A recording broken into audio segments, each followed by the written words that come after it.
Olá pessoal! Primeiramente, desejo a todos uma feliz Páscoa. E essa semana nós vamos falar de como o mercado é poderoso e fez a Vivara mudar uma decisão que havia tomado.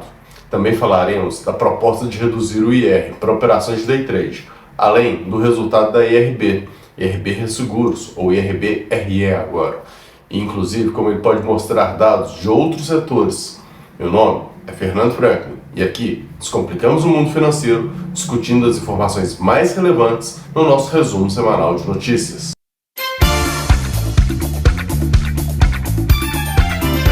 Então vamos lá, começando pelas notícias internacionais, falar aqui um pouquinho dos Estados Unidos, que saiu o PIB dos Estados Unidos, que subiu para 3,4% no quarto trimestre, acima da expectativa que era de 3,2%. Ponto interessante aí. Vale a gente destacar também algumas falas que teve do Fed em relação a reduzir a taxa de juros lá e falando que não deve se olhar só a inflação, tem outros pontos, isso é importante, né? A gente sempre fala que é uma engrenagem completa, né? E então a situação deve ser de manter a taxa de juros lá um pouco mais alta por mais tempo, até toda a situação estar engrenada numa direção interessante para aí sim poder baixar a taxa de juros. E aí, quando baixar a taxa de juros, as coisas podem melhorar para o lado de cá do Brasil também, tá? Vamos ficar de olho nisso, principalmente porque a taxa de juros lá mais alta é nossa caindo, tem aí uma migração de dinheiro para lá devido ao menor risco, em teoria pelo menos, né, de se aplicar o dinheiro por lá. Passando aqui para as notícias nacionais, a pesquisa Focus para 2024, além de continuar reduzindo a expectativa aí do IGPM, ela também fez o IPCA nessa semana voltar a cair, então um ponto importante da gente acompanhar para ver se vai ter alguma coisa, mas foi muito pouquinho, então nada de significativo. Mas vale trazer um ponto aqui do Banco Central, que revisou de 1,7% para 1,9% o crescimento do PIB, ficando aí mais próximo da pesquisa Focus, que hoje está em 1,85%. Então a gente está tendo um alinhamento um pouco melhor aí. Por falar em Banco Central, também saiu a ata do Copom, a gente sempre fala para poder olhar a ata do Copom e ela alerta porque a redução das reformas estruturais e a disciplina fiscal, que também reduziu, o aumento de crédito direcionado que teve e também as incertezas com a dívida pública, elas podem impactar aí os juros neutros, ou seja, falando que os juros neutros não vão ser tão baixos quanto se imaginava. O que é os juros neutros, para quem não sabe, né? A taxa de juros neutros é quando a taxa de juros está em equilíbrio, ou seja, não vai estimular nem desestimular a economia. Não vai crescer, não vai desacelerar, vai ficar ali parada, ela mantém a inflação estável, né? E a economia operando próximo do seu potencial máximo. Não dá para ter tudo no topo certinho, óbvio, mas se já está ali próximo do seu potencial máximo, já é considerado se a inflação estiver estável. Mas o que é inflação estável? Bom, se a meta de inflação nossa é 3,25, essa seria uma inflação, se tiver nela, ou andando um pouquinho para cima, um pouquinho para baixo, um pouquinho para cima, um pouquinho para baixo, mas sempre dentro de uma faixa bem próxima a ela, a gente estaria considerando então uma inflação estável.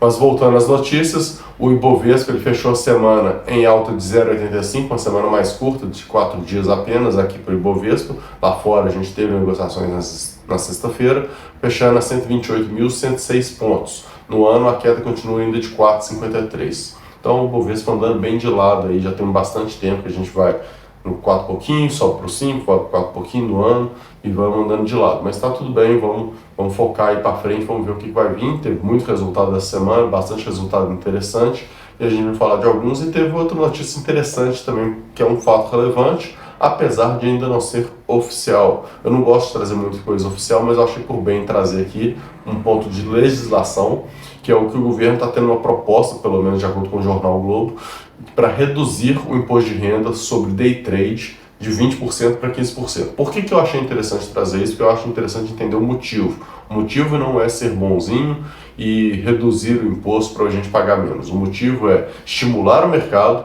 facilitando e deixando ele mais simples até, né? Porque ter dois tipos de taxa para o mesmo tipo de ativo fica um pouco mais complicado. Então ter apenas um fica mais fácil. Isso pode estimular a economia, estimular o mercado financeiro e pode ser interessante. E aí, obviamente, se estimular, o governo espera conseguir arrecadar mais com isso, né?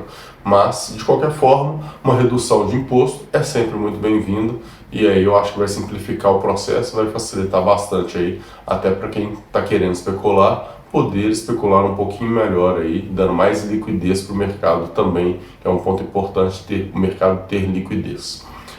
E vamos voltar aqui para falar dos pontos relevantes de empresas em si. A gente volta a trazer essa semana a Vivara, mas por quê? Porque o Nelson Kaufman, ele desistiu de ser o CEO, ele tinha falado que ele ia ser o CEO, assumiu com a cadeira de CEO, renunciou e se tornou presidente do Conselho de Administração. A gente trouxe aqui a reação do mercado, como que o mercado reagiu muito mal, então durou nem uma semana aí o Nelson Kaufman como CEO, porque ele viu que não era o passo certo para ele fazer para a Vivara, que o mercado não ia tolerar aquilo da forma que foi feito, foi meio estranho. E aí ele foi para o lugar que era o lugar que talvez que ele deveria ter ido direto, que é sendo o presidente do conselho.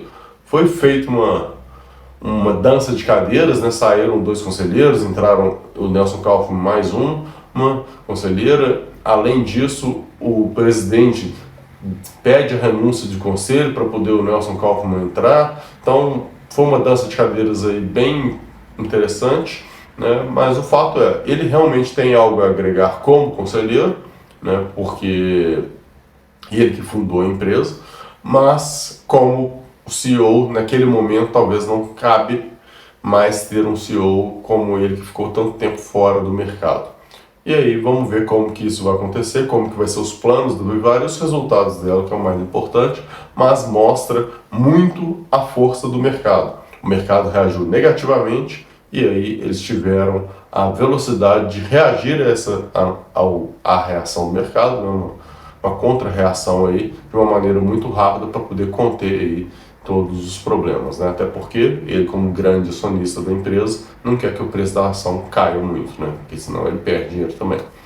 Falando aqui de IRB Resseguros, ela reverteu o prejuízo de 2022, que era da ordem de 630 milhões, para um lucro de 114 milhões em 2023. Então, um ponto sensacional, um ano muito bom para IRB. Mas o que eu queria chamar a atenção aqui são 2 pontos que tem lá dentro da apresentação, do release de resultado dela. Ela ainda vai fazer a apresentação dela. Mas o primeiro ponto é a suficiência de patrimônio líquido ajustado. Por que esse ponto é importante para a IRB? Primeiro que existe uma regra que ela precisa ter um valor mínimo ali para poder operar, né, de acordo aí com todas as regras que ela tem que seguir, SUSEP inclusive. E ela estava no 4º trimestre de 22 em 101%, passando por toda aquela crise que a IRB teve, que a gente comentou em muitos resumos para trás, né? Nem sei quando mais, mas a gente comentou que teve muita desconfiança de mercado e tudo mais, e aí com esse volume muito baixo, próximo ali de ficar abaixo e poder sofrer alguma sanção, alguma intervenção, o mercado ficou preocupado com isso e ela conseguiu reverter, saiu dos 101%, então está agora em 146% do 4º trimestre de 23. É bem verdade que ela já estava em 141% no 3º trimestre, mas ela conseguiu manter mais alto, e isso é muito importante também, e ainda dá uma subidinha aí, então por um ponto tão delicado que é a suficiência de patrimônio líquido para o negócio dela, que é uma resseguradora.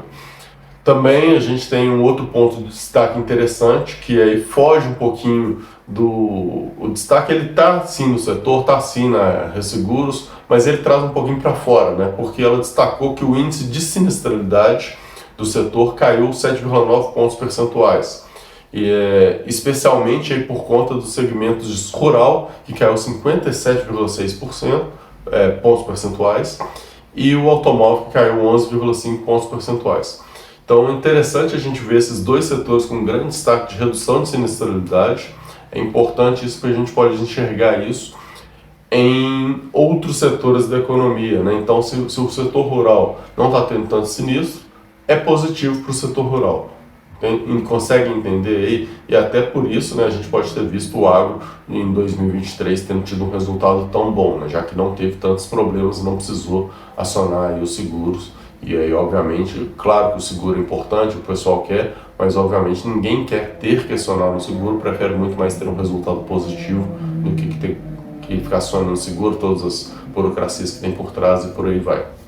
Bom, era isso que eu queria trazer para vocês hoje. Peço desculpas aí pelo áudio, minha voz não está muito boa hoje, mas é aquele negócio, né? O mais importante é a informação para vocês. E aí a gente volta aí na próxima semana com mais um resumo semanal. Durante a semana a gente traz no nosso podcast mais informações, mais discussões a respeito do mundo financeiro para a gente descomplicar um pouquinho aí para vocês. E qualquer dúvida, conta aqui com a gente. Se gostou, deixa o like, compartilha com um amigo aí que vai ajudar bastante para a gente poder espalhar essa mensagem aí de um mercado financeiro com mais conhecimento. É isso e até a próxima. Tchau, tchau.